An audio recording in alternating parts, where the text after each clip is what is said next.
우리 요한복음 13장 1절부터 17절에 있는 하나님의 말씀을 우리 한 절씩 나누어서 읽고 마지막 절은 우리가 함께 읽도록 하겠습니다. 제가 먼저 읽겠습니다. 하나님의 말씀입니다. 6월절 전에 예수께서 자기가 세상을 떠나 아버지께로 돌아가실 때가 이른 줄 아시고 세상에 있는 자기 사람들을 사랑하시되 끝까지 사랑하시니라. 마귀가 벌써 시몬의 아들 가룟유다의 마음에 예수를 팔려는 생각을 넣었더라. 저녁 먹는 중 예수는 아버지께서 모든 것을 자기 손에 맡기신 것과 또 자기가 하나님께로부터 오셨다가 하나님께로 돌아가실 것을 아시고 저녁 사수시던 자리에서 일어나 겉옷을 벗고 수건을 가져다가 허리에 두르시고 이에 대야에 물을 떠서 제자들의 발을 씻으시고 그 두르신 수건으로 닦기를 시작하여 시몬 베드로에게 이르시니 그래와 가로되 주여 주께서 내 발을 씻으시나이까. 예수께서 대답하여 이르시되 내가 하는 것을 내가 지금은 알지 못하나 이후에는 알리라. 베드로가 이르되 내 발을 절대로 씻지 못하시리이다. 예수께서 대답하시되 내가 너를 씻어주지 아니하면 네가 나와 무슨 상관이 없느니라. 시몬 베드로가 이르되 주여 내 발뿐 아니라 손과 머리도 씻어 주옵소서. 예수께서 이르시되 이미 목욕한 자는 발밖에 씻을 필요가 없느니라. 온몸이 깨끗하니라. 너희가 깨끗하나 다는 아니니라 하시니. 이는 자기를 팔 자가 누구인지 아심이라. 그러므로 다는 깨끗하지 아니하다 하시니라. 그들의 발을 씻으신 후에 옷을 입으시고 다시 앉아 그들에게 이르시되 내가 너희에게 행한 것을 너희가 아느냐. 너희가 나를 선생이라 또는 주라 하니 너희 말이 옳도다. 내가 그러하다. 내가 주와 또는 선생이 되어 너희 발을 씻었으니 너희도 서로 발을 씻어 주는 것이 옳으니라. 내가 너희에게 행한 것 같이 너희도 행하게 하려 하여 본을 보였노라. 내가 진실로 진실로 너희에게 이르노니 종이 주인보다 크지 못하고 보냄을 받은 자가 보낸 자보다 크지 못하나니. 너희가 이것을 알고 행하면 복이 있으리라. 아멘. 여러분, 이제 성경 퀴즈 대회가 다가오는데 요한복음 잘 공부하고 계십니까? 이 요한복음은 간단하게 나누면 어느 그런 글들과 마찬가지로 머릿말 그리고 본문, 맺은말로 나눌 수 있습니다. 매우 일반적이면서도 간단한 그런 구조이죠. 그중에 오늘 본문은요 1장 19절부터 20장 마지막까지의 그런 내용인데요. 학자들은 본문을 보통 이 두 부분으로 나눕니다. 그래서 저 그림을 보시면요, 이 본문 안에는 두 가지의 내용으로 나뉘게 되는데 12장까지를 표적의 책이라고 부르고요. 그림이 제 얼굴이네요. 네, 괜찮습니다. 12장까지를 표적의 책이라고 부르고요. 오늘 읽었던 13장부터 20장 마지막까지를 순환의 책이라고 그렇게 부릅니다. 그래서 이제 앞에 이 표적의 책들에서는요, 우리가 조금씩 보아왔던 것처럼 예수님이 행하신 아주 놀라운 표적들을 기록을 하고 있죠. 어떤 것들이 있었나요? 물로 포도주를 만들었던 그런 사건이 있었죠. 왕의 신하의 아들을 고치셨던 그런 사건도 있습니다. 38년 동안 누웠던 병자도 고치셨고요. 보리떡 5개와 물고기 2마리로 남자만 몇 명이요? 5,000명이나 되는 그런 많은 사람들을 먹이신 그런 표적도 있습니다. 나면서 맹인이었던 사람의 눈을 뜨게 해주셨죠. 그러면서 하나님의 영광을 나타내셨습니다. 그리고 표적의 절정은요, 죽은 지 4일이나 지난 누구를 살리셨죠? 나사로를 살리셨습니다. 이렇게 이 예수님의 그런 표적들이 이 12장 안에 담겨 있죠. 요한은 이렇게 12장 안에 예수님의 표적을 기록하면서 바로 예수님이 하나님으로부터 오신 메시아이시다라는 사실을 알리는 데 집중하였습니다. 그래서 1장부터 12장을 어떤 책이라고 부른다고요? 표적의 책이라고 부릅니다. 그리고 오늘 읽은 13장부터는 이제 예수님이 돌아가시기 전 마지막 주간에 초점을 맞추고 있습니다. 학자들은 이 요한복음을 이제 요한복음의 6월절이라는 단어가 한 4번 정도가 이렇게 이제 시기적으로 나오는데, 그래서 예수님이 그 사역하신 시기를 공생의 기간을 저희가 보통 3년으로 알고 있죠. 근데 6월절이 이렇게 나오는 것을 보면서 3년 반 정도로 추정을 합니다. 요한복음에서 이제 6월절이라는 단어가 계속 그렇게 이제 나오거든요.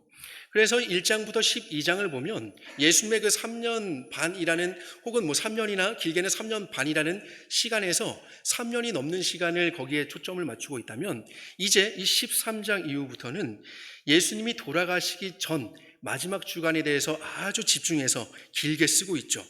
예수님이 돌아가시기 전날 밤에 대한 기록만 해도 13장부터 17장까지 이어집니다.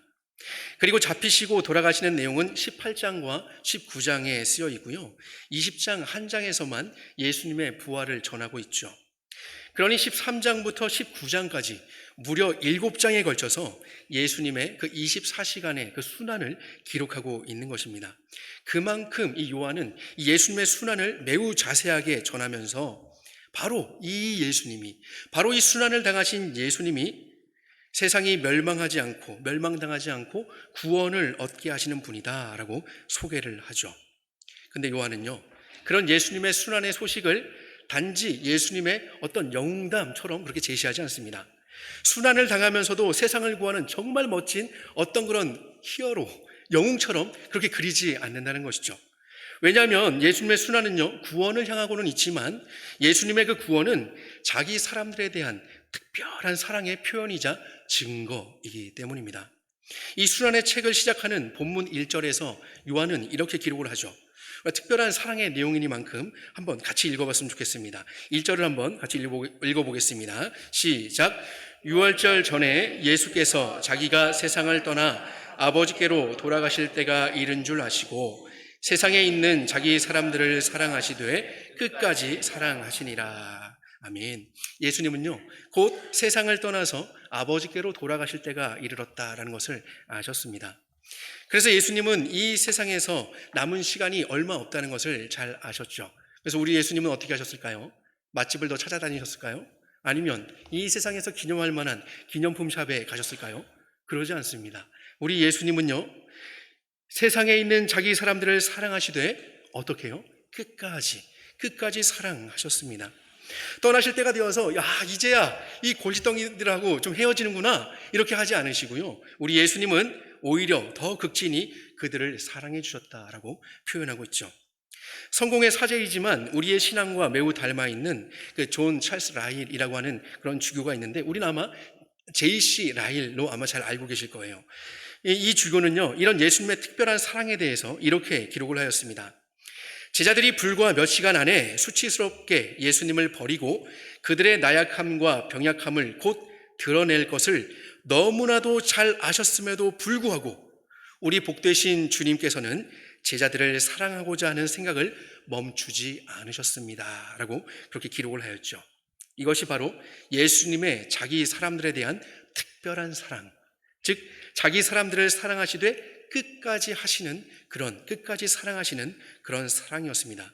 사랑받을 만한 조건을 보고 베푸시는 사랑이 아니라 여전히 연약함에도 불구하고 이 라일 주교는 이렇게 얘기하죠. 몇 시간 후에 예수님을 나약하게 버릴 것을 아심에도 불구하고 그럼에도 불구하고 자기의 사람이기 때문에 끝까지 하시는 그런 사랑하시는 사랑인 것이죠. 예수님은 이제 떠날 날이 얼마 남지 않았다라는 것을 아셨을 때 그 사랑을 이제는 마지막까지 온통 쏟아 붓는 듯한 그런 모습입니다. 참 마음이 따뜻해지는 말씀이 아닐 수 없죠. 하지만 요한은요, 바로 이어지는 2절에서 이러한 예수님과는 완전히 대조적으로 다른 한 인물을 소개합니다. 그는 바로 가룟 유다이죠. 그에 대해서 이렇게 기록합니다. 마귀가 벌써 시몬의 아들 가룟 유다의 마음에 예수를 팔려는 생각을 넣었더라. 자기 사람들을 끝까지 사랑하시고자 하시는 그 예수님과 그리고 그런 예수님을 배신하고 팔려는 이 가룟 유다가 함께 앉아있는 그 식탁, 예수님과 같은 식사의 자리에 둘러 앉아서 함께 식사를 하고 있지만 이 가룟 유다의 마음에는요, 벌써 예수님을 팔려고 하는 그런 생각을 가지고 있었던 것이죠. 배신은 이미 시작되고 있었던 것입니다. 그런데 과연 우리 예수님이 이 사실을 모르셨을까요? 과연 예수님은 까마득히 모르고 완전히 속고 계실까요? 아니죠. 그럴 리가 없으시죠. 우리 예수님은 참 사람이면서도 동시에 참 하나님이시니까요. 우리 예수님은 분명히 알고 계셨습니다. 이 사실을 분명하게 알고 계셨죠. 근데 여러분은 어떠세요? 여러분 한번 생각해 보세요. 한 식탁에 앉아서 식사를 하는 이 사람이 있는데 그 사람이 나를 배신할 거야를 알고 있어요. 나를 저 원수에게 지금 넘겨줄 거야. 나에게 지금 가장 라이벌이 되는 거래처에다가 나의 모든 장부를 다 저쪽으로 빼돌릴 거야 라는 것을 알고 계신다면 여러분은 그 한 식탁에서 같이 앉아서 식사를 하실 수 있을까요? 우리 중에 분명히 그런 성인 군자가 있으시겠죠. 그러나 그것을 뻔히 아는 그런 상태로는 도저히 마음이 불편해서 같이 식사를 할 수 없을 거예요. 쫓아내버리거나 아니면 고함을 치면서 따지거나 그런 마음이 들겠죠. 우리 예수님은요, 한 식탁에 앉아 있으면서도 그리고 식사를 하고 있는 그 유다가 예수님을 배신할 것을 알고 계심에도 불구하고 예수님은 그러나 끝까지 그를 참아 주셨습니다. 왜냐하면 예수님은요, 가룟 유다가 배신할 것도 알고 계셨지만 동시에 아버지 하나님께서 예수님 자신에게 모든 것을 맡기셨다라는 것을 또한 알고 계셨기 때문이죠. 가룟 유다의 배신만 알고 있었던 것이 아니라 이것이 무엇을 의미하며 이제 예수님이 무엇을 해야 되는지, 하나님의 그 뜻을 내가 어떻게 이루어야 하는지, 그것을 아버지의 뜻을 이루실 것을 알고 계셨기 때문에 예수님은 그 자리에서 묵묵히 참아 주셨습니다. 예수님의 우선순위는요, 예수님의 만족이나 예수님의 어떤 그런 안전, 예수님의 안위가 아니라 늘 아버지의 뜻을 이루시며 아버지께 영광을 돌리는 것이 가장 우선이었기 때문이죠.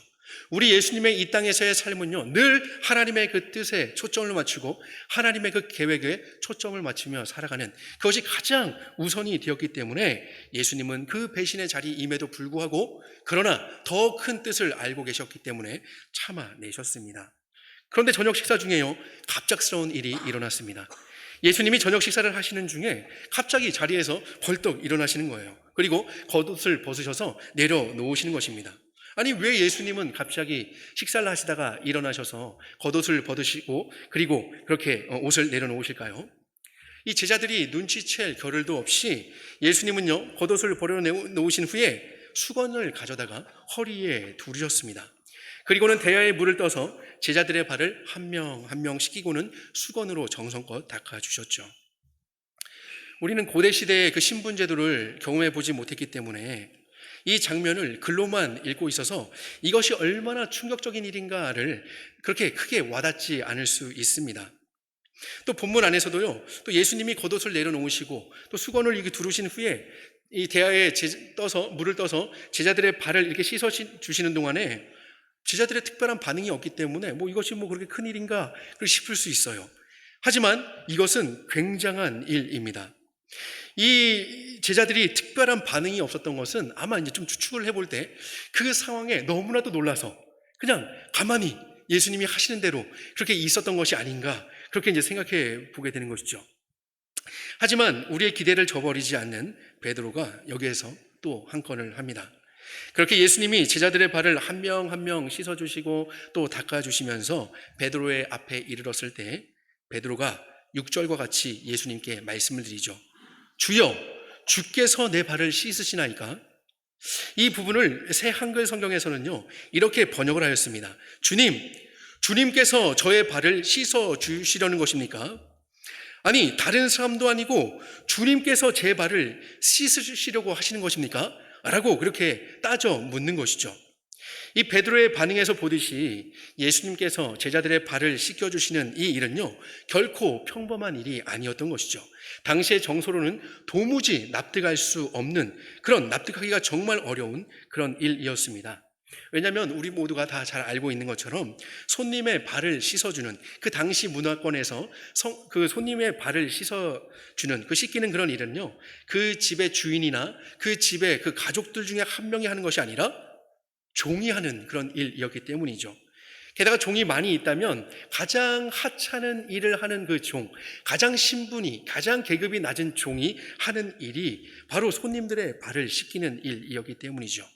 근데 지금 누가 그 일을 하고 계십니까? 예수님이, 주님과 선생님 되신 예수님이 그 일을 하고 계신 것이죠. 그래서 이 베드로는 너무나도 뜻밖의 일을 가지고 예수님께 이렇게 말씀을 드린 것입니다. 그러자 예수님은 베드로에게 내가 하는 것을 내가 지금은 알지 못하나 이후에는 알리라 라고 그렇게 말씀을 하시죠. 지금 예수님이 하시는 이 일이 지금은 의아하겠지만 후에는 어떤 것인지, 어떤 의미가 있는지 네가 알 거야 라고 말씀을 하십니다. 그러나 이 베드로는요, 지금은 모르지만 이후에는 알게 될 거야 라는 그 말에 네 하고 그렇게 넘어갈 베드로가 아니었습니다. 여러분 성경을 좀 읽어보신 분들이라면요, 베드로의 성격을 좀 알고 계실 거예요. 베드로가 어떤 성격인지 좀 아시나요? 바로바로 튀어나오는 그런 성격이죠. 그냥 생각하는 대로 그냥 이렇게 튀어나오는 그런 성격입니다. 지금 베드로의 입장에서는요, 나중은 모르겠고 지금도 납득이 되지 않으니까 저는 그럴 수 없습니다 라고 그렇게 하는 거예요.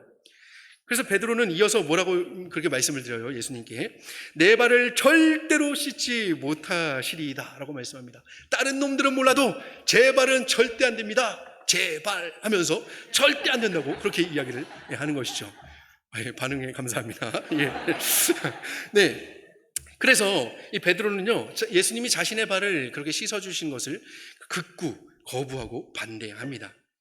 베드로는 근데 생각해보면요, 이 베드로는 진심으로 예수님의 권위와 예수님의 명예를 지켜드리고 싶었을 거예요. 주님과 선생 되신 그분의 이 명예와 권위를 이렇게 종처럼 할 수는 없는 일이거든요. 그래서 베드로는 진심으로 그 예수님을 지켜드리고 싶었을 것입니다. 그러나 이렇게나 충심이 가득한 베드로였지만 그가 모르고 있는 것이 하나 있었습니다. 정말 중요한 것은 이 저녁 식사 자리에서 지켜야 할 예수님의 권위와 예수님의 명예가 아니었던 것이죠. 이것은 베드로가 지켜드리는 것이 아니라 하늘에 계신 아버지께서 친히 예수님의 그 권위와 예수님의 명예는 지켜주실 것입니다. 주실 거예요. 그러나 지금 정말 중요한 것은요, 바로 베드로가 예수님의 사람이라는 것이죠. 이것이 정말 중요한 것입니다. 그렇게 완고하게 고집을 피우는 베드로에게 예수님은 뭐라고 말씀하세요? 내가 너를 씻어주지 아니하면 내가 나와 상관이 없느니라 라고 그렇게 말씀하십니다. 이 ESV 영어 성경에서는요, 이 문장을 이렇게 번역을 합니다. If I do not wash you, 만약 내가 너를 씻겨주지 않는다면 You have no share with me. 자막이 안 나오네요. 부끄럽네요, 이렇게 이제 보시니까. 네. 여기다 지금 share라는 단어를 써서요, 만약 내가 너를 시키지 않는다면 너는 나와 관계가 없다. 즉 나와 share, 그러니까 have no share with me, 나와 함께 공유할 것이 없다라고 그렇게 번역을 하고 있어요. 우리말로는 상관으로 번역하고요, 영어로는 share 혹은 part라고 이제 번역이 되어 있는 이 헬라어 단어인 메로스라고 하는 단어는요, 몫을 얻다라는 의미의 동사인 메로라고 하는 단어에서 유래된 단어입니다. 그래서 몫을 얻는 것에서 나온 그런 명사형인 것이죠. 그러니까 그 뜻은 뭐가 될까요? 어떤 부분이나 어떤 몫이라는 뜻으로 사용이 돼요. 그래서 영어로 part나 아니면 share라는 단어로 그렇게 이제 사용을 하는 것이죠. 그래서 우리 성경에서는 다른 부분들을 좀 보면은요, 신체의 일부 혹은 도시의 한 지역, 옷의 한 부분 등을 사용할 때, 나타낼 때 이 단어 메로스라고 하는 단어를 사용을 했습니다. 그래서 그리고 또 오늘 본문처럼 예수님과 공유하는 것, 즉 유산, 기업이라는 것들을 나타낼 때 사용됐던 그런 단어입니다. 신약 성경에서 약 한 101회 정도 사용이 되었다고 해요. 그래서 이 단어가 가진 이러한 의미들로 예수님께서 하신 말씀의 그 의미를 유추해 본다면 이런 것이겠죠. 예수님이 베드로를 씻겨주지 않으신다면 베드로는요, 예수님과 함께하는 부분이 아닌 것이죠. 다른 부분이 되는 것입니다. 예수님과 함께 유산을 공유하지 못하는 것이죠. 쉽게 말하면 예수님이 베드로를 씻겨주지 않으시면 예수님이 베푸시는 구원에 참여할 수가 없는 거예요. 구원의 몫이 그에게는 없는 것이죠. 그래서 예수님이 베드로에게 내가 너를 씻어주지 않으면 네가 나와 상관이 없다라고 말씀하셨습니다. 우리는 예수님의 말씀을 통해서 아주 놀라운 사실 하나를 발견하게 됩니다. 그것은 바로 예수님이 지금 발을 씻어주시는 것은요, 제자들 중에 그 누구도 하지 않아서 그런 것이 아니라 식사하시다가 갑자기 이 냄새 너무 고약한데 해서 이 제자들의 발을 내가 씻어버리고 말아야겠다 라고 해서 이렇게 씻어주시는 것이 아니라 예수님이 분명한 의도를 가지고 계셨기 때문에 식사 중에 자리에서 일어나셔서 겉옷을 벗어 내려놓으시고는 수건을 가져다가 허리에 두르셨다는 것이죠. 아마 많은 분들이 이 고대 시대의 겉옷의 중요성에 대해서 알고 계실 것입니다. 우리야 이불, 집에 가면 다 이불이 있고 겉옷은 그냥 가서 집에 가면 벗어놓는 그런 것이죠. 하지만 이 겉옷은요, 이 사람들이 밤에는 덮고 자는 그런 이불의 역할도 했었죠. 또한 겉옷은요, 그 사람의 신분을 나타내기도 했습니다. 그래서 어떤 사람들의 그런 이제 겉옷을 보면서 저 사람은 높은 사람이구나, 저 사람은 종교 지도자이구나, 저 사람은 부자이구나 혹은 저 사람은 노동자이구나, 이런 것들을 좀 그 겉옷을 통해서 알 수 있었다고 해요. 겉옷은 그 사람의 신분을 나타내는 것이기도 했습니다. 근데요, 우리 예수님이 자리에 일어나 그 겉옷을 벗어 내려놓으셨죠. 이것을 굳이 우리가 단어의 뜻을 가지고 유추해 보자면 우리 예수님은요, 겉옷과 함께 신분을 내려놓으신 것입니다. 심지어 우리가 2주 전에 보았던 요한복음 10장에서는요, 선한 목자이신 예수님이 양을 위하여 자신의 목숨을 어떻게 한다라고 말씀하셨죠? 버린다라고 말씀하셨죠. 바로 이 버린다라는 단어가 오늘 이 벗어서 내려놓다라는 단어와 같은 단어를 사용하고 있는데, 그래서 오늘 본문의 표현을 빌리자면 우리 예수님은요, 양을 위하여 목숨을 내려놓으신다라고 말씀하셨습니다. 그렇습니다. 우리 예수님은요, 자기 사람들을 위해서 겉옷과 함께 자신의 신분과 자신의 목숨을 내려놓으신 것이죠. 그리고는 스스로가 종이 되기를 자처하시면서 자기 사람들을 사랑하시는 방식으로 그들의 발을 씻어 주신 것입니다. 비록 베드로는 지금 이것을 이해할 수 없기 때문에 내 발을 절대로 씻지 못하시리이다 라고 그렇게 우기고 그리고 거부하고 있지만, 예수님이 자신의 신분과 목숨을 내려놓으시고 종이 되어서 섬기는 이 일을 통하지 않고는 결코 예수님과 상관이 없게 되는 것이죠. 예수님과 같이 나눌 구원의 분깃, 구원의 몫이 없게 되는 것입니다. 그래서 예수님은 내가 너를 씻어주지 않으면 네가 나와 상관이 없느니라 라고 말씀하신 것이죠. 그럼 만약 베드로가, 그리고 지금 여기 모여있는 제자들이 예수님이 발을 씻겨주시는 그 예수님의 그 수치, 종이 선생님이시고 주님이신데 발을 씻기신다는 것은 굉장히 수치스럽고 부끄러운 그런 일이잖아요. 너무 엄청나게 낮아진 그런 일이잖아요. 근데 만약에 그 자리에서 예수님의 그 수치를 기꺼이 받아들이지 못한다면 바로 다음 날 있을 그 예수님의 수치의 절정인 그 십자가에서의 죽음은 어떻게 받아들일 수 있을까요? 여러분, 십자가가 무엇이죠? 흉악범들을 처리하는 사형 틀리지 않습니까? 십자가에서 고통스럽고 수치스럽게 죽어가시는, 그렇게 돌아가시는 그 예수님을 보면서 그들이 그 예수님을 받아들일 수나 있을까요? 그것을 받아들여야지만 예수님이 제공하시는 그 구원에 대한 몫이 있는데, 받아들이지 않는다면 그들에게 돌아갈 구원의 목도 없는 것이죠. 예수님이 오늘 베드로에게 말씀하신 것처럼 예수님과 상관없는 자들이 되고 마는 것입니다. 여러분, 예수님이 우리를 구원하시는 방식은요, 우리가 생각하는 어떤 고상한 방식이나 합리적인 그런 방식이 아닙니다. 그 적어도 예수님이 우리를 구원하신다면 이렇게는 해야지. 그래도 세상에서도 이렇게 하는데 그래도 뭐 좀 이렇게는 해야 되지 않겠어? 그래도 뭐 새신자가 좀 왔는데 좀 구원 이렇게 하려면 좀 뭔가 더 이렇게 해야 되지 않겠어? 뭐 이거 말씀 이 설교로만 될까? 뭐 복음 뭐 이렇게 그걸로만 될까? 좀 더 뭐 좀 이렇게 조미료가 좀 있어야 되지 않을까? 라는 그런 생각을 할지도 몰라요. 목사님, 저도 좀 부끄럽지만 그런 생각을 할 때가 있습니다. 초청주의를 할 때 저분들 예수님 믿어야 되는데 근데 혹시 뭐 이런 부끄러운 그런 마음이 들 때도 있어요. 그러나 예수님이 구원을 하시는 방식은 우리의 이해의 범위를 뛰어넘지만 아버지 하나님이 정하신 대로 예수님의 그 수치를 그대로 받아들일 때 우리에게도 구원의 분깃이 있는 것이죠. 멸망하는 자들이 미련하게 여기는 그 십자가의 도가 구원을 얻는 자에게는 하나님의 능력이 됨을 여러분 믿으시기 바랍니다. 예수님은 예수님의 방식으로 일을 하시고요, 예수님은 예수님의 방식대로 일을 하시며 아버지 하나님의 그 뜻을 온전히 이루어 가실 것입니다. 우리가 이루는 것이 아니라 예수님이 이루는 것이죠. 우리는 그저 그 뜻에 순종할 뿐입니다. 예수님의 이 자기 사람들을 향한 사랑은요, 이렇듯이 자기의 목숨도 내려놓으시고 기꺼이 종이 되어서 수치를 감당하시는 데까지 이르는 끝까지 사랑하시는 그런 사랑이었습니다.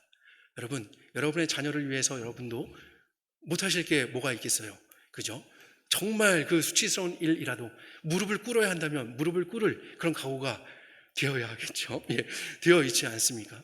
예수님의 사랑은 그것보다도 더 큰 그런 사랑, 끝까지 그 수치를 감당하면서 이루어내신 그런 사랑이었던 것이죠. 그 사랑이 저와 여러분을 향하고 있음을 믿으시고, 주께서 내 발을 씻으시나이까 내 발을 절대로 씻기지 못하시리이다 라고 하는 그런 여러분의 고집을 내려놓으시기 바랍니다. 여러분을 끝까지 사랑하신 그 예수님을 여러분의 구주로 믿으시길 바라요. 여러분, 베드로의 이야기로 다시 돌아가 볼까요? 베드로는요, 이 예수님의 말씀을 듣더니 갑자기 내가 너를 씻기지 않으면 너가 나랑 상관이 없어 라는 말을 듣더니 갑자기 돌변을 해서 호들갑을 떨기 시작합니다. 그렇다면 발뿐만이 아니라 손과 머리도 씻겨달라고 아예 그냥 몸을 이렇게 내미는 것이죠. 여러분, 이제 베드로의 성격을 좀 아시겠어요? 얼마나 그냥 이러는지 아시겠죠? 그러자 우리 예수님은요, 이미 목욕한 사람은 발밖에 씻을 필요가 없다라고 말씀을 하시죠. 온몸이 깨끗하기 때문입니다. 그렇죠? 우리도 목욕을 하고 어떠세요? 목욕을 하고 집에 와서 또 샤워를 하는 분들은 정말 깨끗하신 분들 아니고서는 그런 분들이 이제 안 계실 거예요. 근데 개 중에는 혹시 목욕탕 다녀왔다고 해서 발도 안 씻은 분들이 계실지 모르겠는데, 여러분, 발은 씻으셔야 합니다. 혹시 발을 씻기 싫으시면 신발을 같이 세탁을 하세요. 깨끗한 신발을 신고 가셔야 돼요. 목욕을 해도 발은 씻어야 합니다. 유대인의 만찬 문화가 그렇다고 해요. 만찬에 참여한 손님들이 집에서 목욕을 하고 출발을 합니다. 그래서 이제 걸어가는데 길은 워낙 이제 더럽기 때문에 먼지가 많으니까요. 이 초대한 집에 도착을 하면 그 발이 더러워지겠죠. 몸은 깨끗하지만 발이 더러워져서, 그래서 이제 그 초대한 집에 손님이 들어오게 되면 그 발을 깨끗하게 그렇게 씻어 주었다고 합니다. 발만 씻어준 것이죠. 목욕을 시켜준 것이 아니라. 예수님은 이런 문화를 비유로 말씀하시면서 이미 예수님께 속한 자기 사람들에게는요, 이미 목욕한 사람처럼 깨끗하다고 말씀하시죠. 그래서 발만 씻으면 된다라고 말씀하십니다. 그런데 그 후에 예수님은 아주 의미심장한 이런 말씀을 남기십니다. 너희가 깨끗하나 다는 아니니라. 요한은 그 이유를 11절에서 이렇게 잘 이야기를 하고 있죠. 왜냐하면 예수님은 자기를 팔 자가 누구인지를 이미 아시기 때문입니다. 바로 가룟 유다가 깨끗하지 못하다고 그렇게 지적하는 그런 말씀이죠. 하지만 거기에 모이는 제자들은 아마도 전혀 몰랐을 것입니다. 우리는 이 말씀을 통해서 우리 자신을 좀 돌아보게 됩니다. 여러분, 우리는 진정으로 깨끗한 자들입니까? 사실 우리는 이런 질문 앞에서 한없이 작아지곤 합니다. 왜냐하면 우리의 더러운 모습을 남들보다 우리 자신이 더 잘 알고 있기 때문이죠. 근데 하지만 이 질문은요, 당신의 발이 지저분하진 않습니까? 라고 그렇게 이제 묻는 그런 질문, 그러니까 당신은 목욕한 사람입니까? 라고 묻는 질문이 아니라 당신은 발이 지저분한 사람이지 않습니까? 라고 묻는 질문이라는 것을 우리는 기억해야 됩니다. 우리가 자꾸 이제 더럽혀졌다, 나도 좀 지저분해, 나도 참 부끄러워 할 때는 나의 목욕 자체를 그렇게 의심할 필요가 없다는 것이죠. 발이 지저분해서 부끄러운 사람은요, 부끄럽지만 발만 깨끗하게 씻으면 됩니다. 하지만 목욕을 하지 않은 사람은요, 발을 씻는 것만으로 깨끗해지지 않습니다. 근본적으로 목욕을 해야 되는 것이죠. 그래서 예수님의 사람으로서 이 성도가 된 우리, 예수님을 그리스도로 믿는 우리들은요, 성도들 역시도 이 세상을 살아가면서 발이 더러워질 수 있습니다. 죄가 관영하는 세상 속에서 영향을 받고 타격을 입으며 죄에 계속 감염되면서 살아갈 수밖에 없는 것이죠. 이것이 이 땅에서의 성도의 삶입니다. 그래서 우리는 매일같이 발을 씻는 그런 기도가 필요한 것이죠. 그런 회개가 필요한 것입니다. 발이 지저분해졌다고 해서 깨끗한 우리의 몸까지 의심할 필요는 없는 것이죠. 그렇기 때문에 죄와 싸우는 그런 과정에서 그렇게 느껴지게 되는 그 죄책감으로 인해서 여러분의 구원 자체를 의심하지 않으셨으면 좋겠습니다. 왜냐하면 그런 부끄러움 가운데서도 그때에도 여러분은 예수 그리스도를 주로 고백하는 자리에 계실 것이기 때문이죠. 다만 연약한 여러분들의 그 모습이 크게 보이기 때문에 그저 부끄러울 것이죠. 여러분을 피로써 완전히 씻기신 그 예수 그리스도를 다시 바라보시면서 또 힘을 내어서 거룩한 싸움을 계속 싸워가시기 바랍니다. 그러나 근본적으로 몸이 지저분한 사람은 반드시 목욕이 필요합니다. 목욕을 하지 않은 사람은요, 종교적인 열심과 선행으로 아무리 자신의 발을 아무리 깨끗한 발로 그렇게 씻어내고 위장하더라도 그 몸에서 나는 근본적인 더러움을 감출 수가 없기 때문이죠. 혹시라도 아직까지 예수 그리스도를 여러분의 구주로 믿기가 어렵고 예수님에 대한 그런 의심과 불편한 마음을 가지고 계신 분들이 계시다면 여러분 피하지 마시고 오늘 말씀에 정면으로 서서 그리스도께 간구하시길 바랍니다. 주여, 내 발을 씻어 주옵소서. 내 손과 머리도 씻어 주옵소서. 우리 주님의 정결케 하시는 그 피는 모든 믿는 자를 깨끗게 하시고 구원의 몫을 주시는 은혜로운 피라는 사실을 믿으시기 바랍니다. 그리고 예수 그리스도를 여러분의 구세주로, 여러분의 구조로, 여러분의 주님으로 영접하시기를 바랍니다. 예수님은요, 그렇게 제자들의 발을 씻기시고는 다시 옷을 입으시고 자리에 앉으셨습니다. 예수님이 제자들의 발을 씻기신 이 행동들에 대한 의미를 예수님은 그 이후에 말씀해 주시죠. 예수님은 주님과 선생님이셨지만 섬김을 받으시지 않으시고 도리어 제자들의 발을 씻기심으로써 섬기셨습니다. 이것을 제자들에게 하나의 본으로 보여주신 것이죠. 어떤 본일까요? 이제는 제자들이 행해야 할 그런 본이었습니다. 예수님처럼 서로의 발을 씻어주는 것이죠. 그러면 우리는 어떻게 서로의 발을 씻어줄 수 있을까요? 예배 끝나고 다들 화장실로 가면 될까요? 그런 의미는 아니겠죠. 모든 종류의 섬김을 의미할 것입니다. 종이 되는 것입니다. 예수님은 너희도 서로의 발을 씻어주는 것이 옳다라고 말씀하셨죠. 앞에서도 말씀드렸던 것처럼 고대 시대에 손님의 발을 씻는 것은요, 최고로 낮은 그런 가장 하찮은 일을 하는 종이 하던, 노예가 하던 그런 역할이었습니다. 친구들끼리라도 발을 씻어주지는 않았다고 합니다. 그런데 예수님은요, 서로의 발을 씻어주는 것이 옳다라고 말씀하시죠. 즉, 서로의 종이 되어서 서로를 섬기는 것이 옳다라고 말씀합니다. 매튜 풀이라고 하는 이 청교도 목사님은요, 이 부분을 주석하면서 이렇게 설명을 하고 있습니다. 제가 한번 읽어드리겠습니다. 우리 구주께서 너희도 서로 발을 씻어주는 것이 옳으니라 라고 말씀하신 의도는 너희는 너희 자신이 너무나 고결하고 대단하기 때문에 지극히 비천한 일들로 나의 제자들을 섬기는 것은 너희에게 합당하지 않다고 생각하지 말고 사랑을 베풀 수 있는 모든 일에서는 귀천을 가리지 말고 서로를 섬겨야 한다라고 말씀하고자 하신 것에 틀림없다. 따라서 주님께서는 자신의 제자들에게 서로의 발을 씻어주신 일 외에도 그것과 동일한 성격을 지닌 다른 일들에 있어서도 자기가 모범을 보인 대로 그들도 행하여야 한다라는 것을 그들에게 당부하신 것이다. 즉, 발을 씻긴다라는 것은 종이 하던 그런 일이었는데, 종이 하는 그런 일이라 하더라도 자기를 높이거나 자기를 드러내면서 그것은 내 일이 아니야 라고 할 것이 아니라 주께서 본을 보이신 대로 그 일조차도 나의 섬김과 나의 도움이 필요한 그 자리라면 기꺼이 섬기고 기꺼이 도와야 된다라고 그렇게 쓰고 있는 것입니다. 가장 높으심에도 불구하고 자기를 낮추시면서 섬기신 우리 예수님처럼 우리 자신을 낮추고 섬김이 필요한 모든 일에 적극적으로 섬겨야 한다라는 것이죠. 여러분, 이것이 우리의 모습, 우리 교회의 모습이 되었으면 좋겠습니다. 여러분, 교회는 무엇이죠? 교회는 무엇입니까? 교회는요, 공동체입니다. 교회는요, 예수 그리스도를 주로 고백하는 사람들의 그런 모임이죠. 단순히 예배나 자신의 영적 유익을 위한 프로그램에 참여해서 좋은 음악과 또 좋은 설교와 좋은 훈련을 소비하고 돌아가는 곳이 교회가 아닙니다. 자신의 마음에 맞는 사람들과 차 한잔 마시면서 그런 즐거운 시간을 보내다가 각자의 집으로 돌아가는 것이 아닙니다. 다시 한번 말씀드리지만 교회는요, 이 교회 공동체는요, 예수 그리스도를 주로 고백하는 우리 이 신자들의 모임인 것이죠. 여러분들이 이 모여있는 우리가 바로 교회입니다. 그래서 우리가 교회인 것이죠.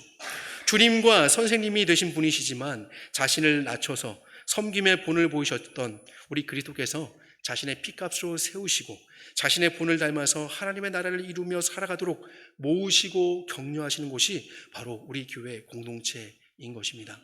우리 교회 공동체가 이렇게 예수님을 닮아서 정말 서로 섬기는 그런 공동체가 되었으면 좋겠습니다. 우리가 진정으로 그리스도를 닮기 원한다면, 그리고 우리 교회 공동체가 진정으로 예수 그리스도께서 우리의 머리가 되시고 우리가 그분의 지체로서 건강한 공동체를 이루기를 소망한다면 예수님이 그러셨던 것처럼 우리도 우리의 겉옷을 내려놓고 수건을 허리에 둘러야 합니다. 그리고 서로의 발을 씻어 주어야 하는 것이죠. 심지어 목욕하지 않은 자가 있더라도, 가룟 유다와 같은 자가 있더라도 우리는 그의 발을 씻어 주어야 하는 것이죠. 그것이 예수님이 보이신 본이기 때문입니다. 말씀을 정리하겠습니다. 어떤 학자가 오늘 본문에 나타난 그 예수님의 모습을 이 빌립보서와 좀 대조하면서 그 설명한 글을 읽었는데요. 그 내용을 제가 이렇게 한번 정리를 해보았습니다. 여러분 한번 잘 들어보세요. 예수님이 지금 그 발을 씻겨주시는 그 저녁 식사 자리에서 어떤 모습으로 하셨는지를 지금 이렇게 빗대어 놓은 거예요. 예수님이 자리에서 일어나신 것처럼 세상에 오시기 위해 천국의 보좌에서 일어나셨다. 그분이 겉옷을 벗어 내려놓으신 것처럼 자신의 영광을 내려놓으셨다.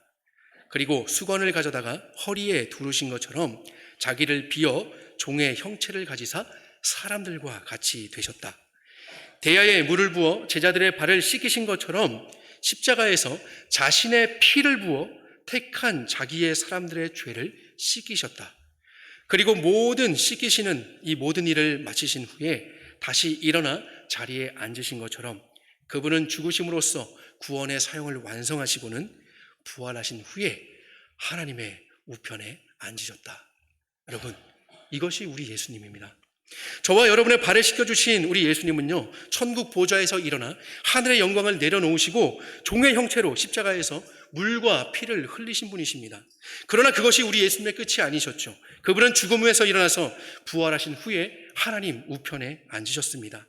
그리고 지금도 끝까지 자기 사람들인 우리 성도인 우리를 여전히 사랑하시는 분이십니다. 그 예수님을 여러분의 예수님으로 믿으시기 바랍니다. 그리고 여전한 사랑으로 하나님 우편에서 여러분을 위해 지금도 여전히 중보하시는, 여전히 기도하시는 그 예수님을 믿으시기 바라요. 그래서 그 예수님을 기억하면서 이제 우리에게 맡겨진 그 성금의 자리에서 서로를 섬기며 사랑하는 우리가 되기를 소망합니다. 예수님은요, 오늘 본문 마지막에 이렇게 말씀하셨어요. 너희가 이것을 알고 행하면 복이 있으리라. 오늘 이 말씀 앞에 선 우리 모두가 예수님이 행하신 일과 그 말씀을 잘 알고 또 그 뜻대로 행함으로써 그리스도께서 약속하신 그 복을 누리는 복된 한 주로 살아갈 수 있기를 주님의 이름으로 축원합니다.